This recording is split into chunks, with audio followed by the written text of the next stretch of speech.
Wildly flopping around, everybody tries to get away.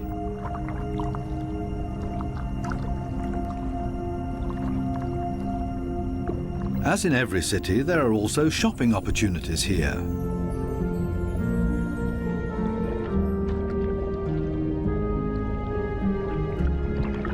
This moray eel knows her shops well. She rushes to her favourite store every morning. The same with this blue-spotted ray. But they haven't opened yet. It leans on one fin as if to say, it's waiting.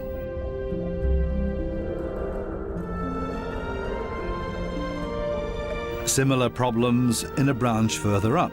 These sweet lips are also waiting to be tended to.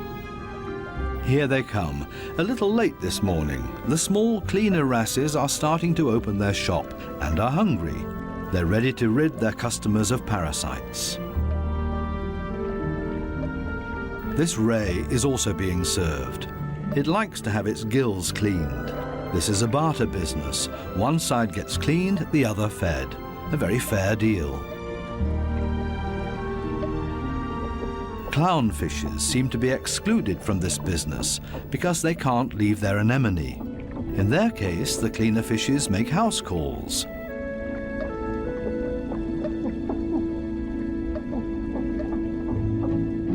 This snake eel is also otherwise engaged, and the cleaner shrimps are also making house calls for him.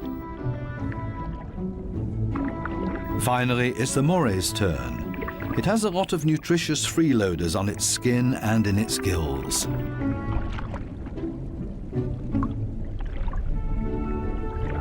All of a sudden, the cleaners leave. Why?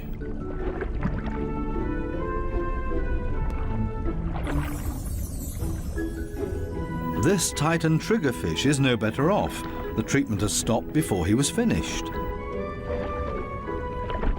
The cleaner fishes have new customers, clients that have never come to see them before, and they're now being preferred over old customers. The point is that these new clients will like the service here so much that they will come back again. The regular customers have to be patient and wait until the new clients are finished. Cleaner fishes operate solely according to economic rules. This guy has also come for the first time and quite enjoys their service.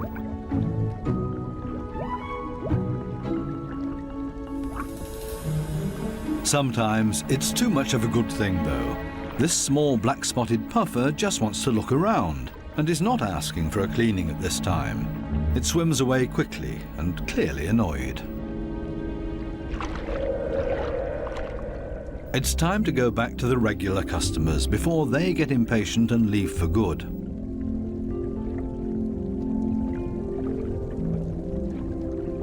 Digging deep where the gills are dirtiest.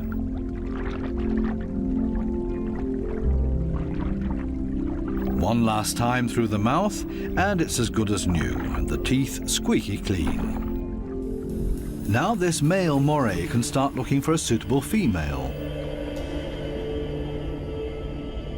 She is clearly not interested in male visitors. This next dugout also does not look encouraging.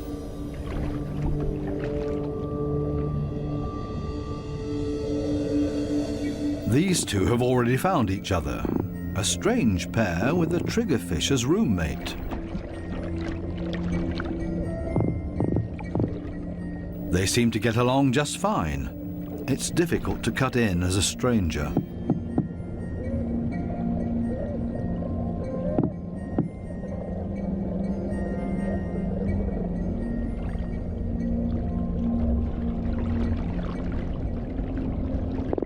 It would also be well advised to stay away from this giant triggerfish.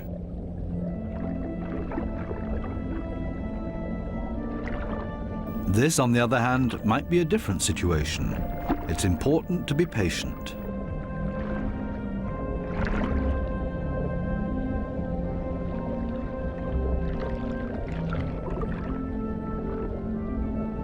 This female moray does not seem to be too reluctant.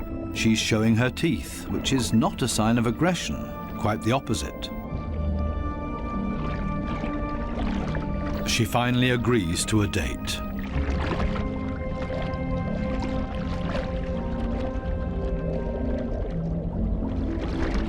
The two of them are getting to know each other.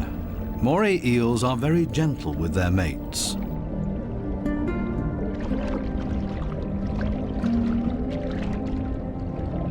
And they're good for another surprise, as partners of a phenomenal hunting party.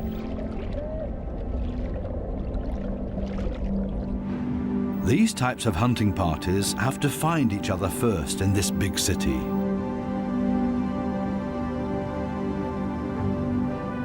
The right place for the Moray and her partner. The Morays cooperate with the groupers. It's not so far-fetched. The grouper hunts in the open and the Moray inside the reef. The Moray is able to get in between cracks and crevices that the grouper can't get to. Together, they're a strong team. A grouper that's trying to convince this Moray to hunt with him. The grouper signals this to the Moray by rocking back and forth and shaking for all it's worth. All for nothing. This Moray doesn't understand and stays in its cave.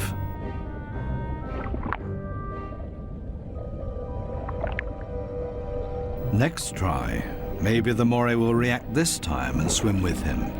Again, no luck.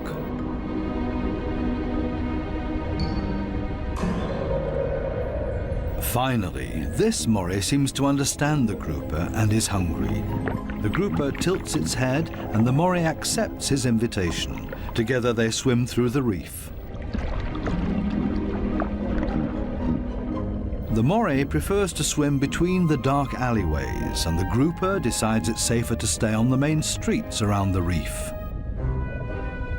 This is not the right place. The grouper expected to find scared prey here. The Moray takes a break and waits.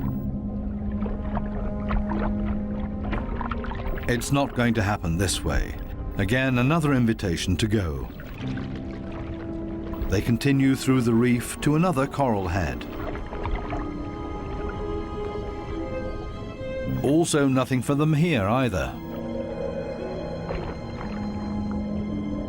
The Moray is getting ambitious as well now and initiates a hunt on her own.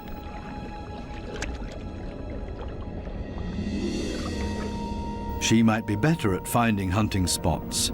They're successful in this next coral head, and then everything happens very quickly. The fishes are panicked, and both hunters are able to profit from that.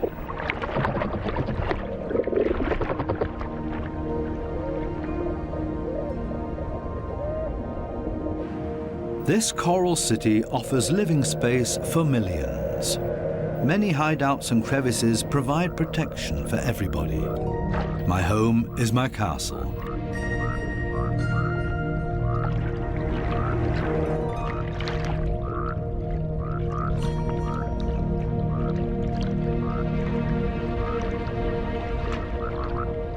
While some escape between sharp corals, others curl up in a ball.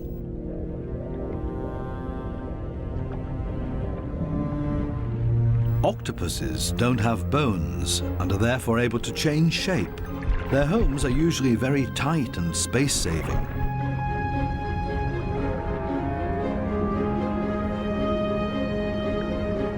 They like to live a bit further apart from their neighbors because they're not necessarily always friends with one another.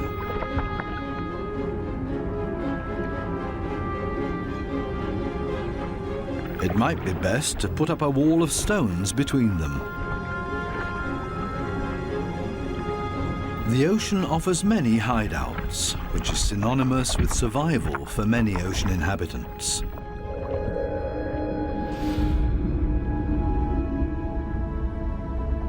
There can also be hideouts that nature never intended to be there.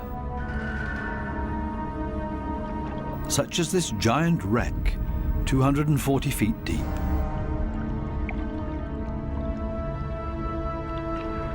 A research submarine on its way into the deep comes across a sunken freighter. It's an artificial world with countless nooks and crevices to offer protection and a home for many ocean inhabitants.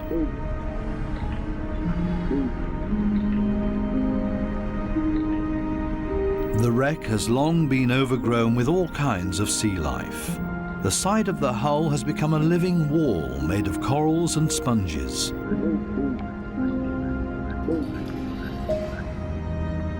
Sunfishes, with their odd form of movement, patrol this area. They're looking for jellyfish.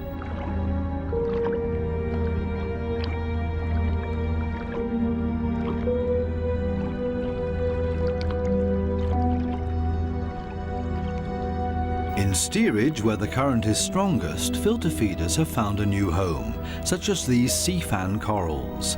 They feed on the tiny plankton particles. A unit that has grown together made of technical, man-made and organic structures. Even the steel anchor has grown a second skin, made of living beings. It offers these delicate creatures a solid structure to grow on. They have all made a comfortable home in this sunken world. Not even the lights of the stub disturb any of the wreck inhabitants. New life has been created out of the tragedy of this sunken ship, the ingenious, life-renewing cycle of nature. The morays are sharing a home. They seem to be exceptionally friendly towards one another, even with this conger eel as their neighbor.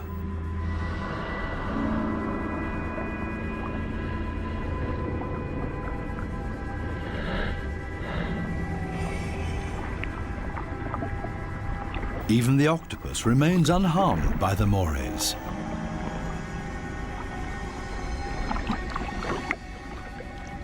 A unique environment made of steel that offers many different opportunities for ocean inhabitants to use it.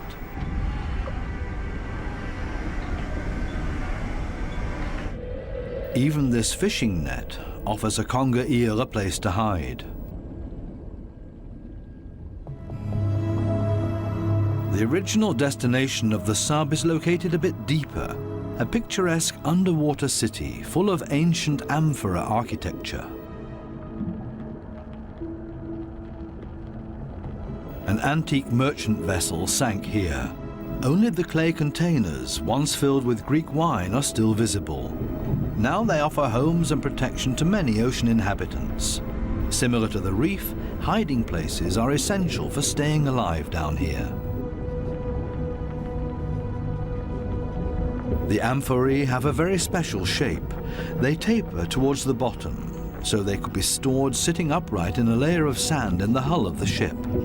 The amphorae and their precious contents were safe during transport.